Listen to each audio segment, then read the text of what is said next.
Is religion banned in China? Well, I'm standing outside a big church here in the middle of mainland China, so I pose to you that it is in fact not banned. This is a big misconception. But of course, religion is controlled, and I'll get into that in a short while. Firstly, I just wanted to say, as a bit of a disclaimer, that I personally am not a very religious person. I guess you could say I was brought up Christian. I mean, celebrating Christmas and, all that kind of thing. We had Bible studies in school and all that.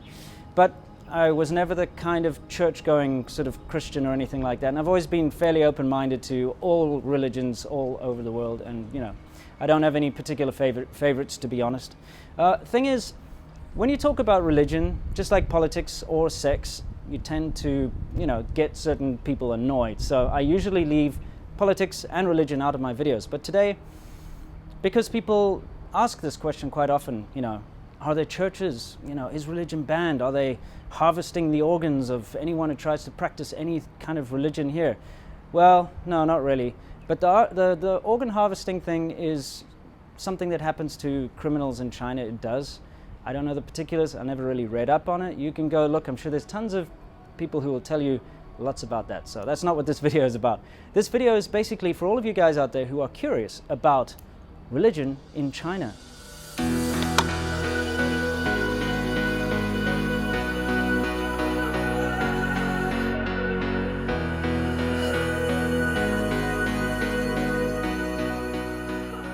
Let me cut to the chase here.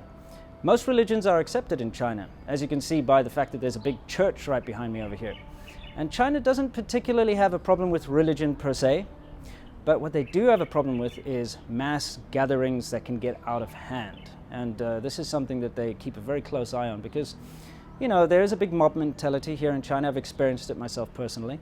And when you get a lot of people all in one place, if they get too excited or they kick up a fuss, it can spark off like this and you'll have like massive sort of civil unrest. So that's the biggest problem they have with religion, not the religion itself. It's more about large amounts of people gathering together and, sort of, I guess, plotting or whatever. So the thing is, places like this, churches like this are allowed to exist. You are free to practice your religion here in China, but you can't proselytize, I think is the word, where you go around trying to convert people. That's not allowed. When I've signed contracts to do work here in the past, actually stipulated in the contract, it says you may not proselytize. So you're more than free to come and, practice your Christianity here and go to mass and all that. However, China does want to make sure that you are teaching their version of Christianity. They do kind of want to censor a few things and change a few things here and there. And, if you live in China, you understand that's just how it is. They censor the internet, they censor things like pornography, for instance, is completely illegal here.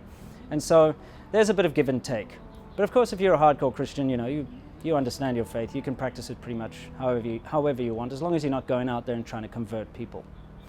Now, Christianity as a whole anyway, and because I've got some Christian friends here, is pretty much unregulated. Like I said, they might kind of want you to have certain things not preached, certain parts they don't want read out of the Bible and stuff. But it's Catholicism that is actually controlled to a certain degree. For instance, you're not allowed to follow the Pope here. So the Pope's not allowed to appoint bishops in China, things like that. The Chinese Catholic Church or whatever does that. And like I said, I'm not into religion, so I can't give you specifics. It's something you can very easily find online. Right, I'd like to move on from Christianity, but before I do, I'd just like to point out that actually right now, China is the fastest growing Christian nation on earth at the moment. And I do find that a lot of my Chinese friends who are Christian, they generally come from Taiwan or, like for instance, this church, there are Korean signs all over, so I'm guessing the local Korean population probably has something to do with this church being built. And they've kind of come in and introduced it, and I have seen little churches here and there, and you do see churches all over China. It's not like it's completely banned. But anyway, let's move on and talk about the actual sort of religions that Chinese people follow. Now, from my own observations anyway, Chinese people are less religious and more superstitious. It's more about tradition. There are temples all over the place. Unfortunately, as I've pointed out in the past, a lot of the traditions and the actual feeling behind it, the whole culture behind it, was destroyed during the very badly named Cultural Revolution. Like I said, it's kind of appropriate. Anyway, thing is, a lot of it was wiped out. So although traditions still remain, they're not really as deep and vibrant and full as they used to be. However, you can actually still see these traditions very clearly if you just pop over to Hong Kong. People there are incredibly traditional, and they go to the temples every year, and there are temples all over Hong Kong. And of course in Taiwan as well, it's very easy to see the sort of elaborate temples and the way people follow their traditions. I mean, I have a little story. When I bought a scooter there in Taiwan years ago and I was busy repairing it, there was actually a good luck charm, a little sort of Buddhist good luck charm inside the scooter that somebody had put inside underneath the bodywork, to keep themselves safe as they drive. So the tradition and the superstition is a huge part of people's lives, in Taiwan, Hong Kong, and of course, in mainland China too, to a certain degree. Now, it's difficult to sort of pigeonhole Chinese religion and tradition and superstition, but it's kind of a mix between Confucianism, Buddhism, and ancestor worship. So, you'll meet people, in general, I'd say most people you meet in China are rather atheist, and they live their lives in a very sort of agnostic sort of a way. However, they will always, have some sort of tradition. They'll still believe in things like fate and luck and lucky numbers and, things like this. And of course, there's a lot of ancestor worship here as well. And there's a lot of respect for the elderly and respect for, your ancestors and where you come from. So it is very interesting, and it's one of the biggest attractions for a lot of people who come to China. They look for that. They want to go see the temples, they want to see the monks, they want to see, that kind of thing. I mean, and it does exist, but it's really not as prevalent as you might think. I was actually quite shocked, and I know a lot of people are going to say, but Shenzhen is a new city and there's not a lot of culture there, but trust me, there are old parts of Shenzhen. But I was quite shocked at the fact that I look around and didn't see any temples. Here I am in a completely different city. This is a third-tier city. I look around, I don't see any temples, you know what I mean? It's not as prevalent as you may think.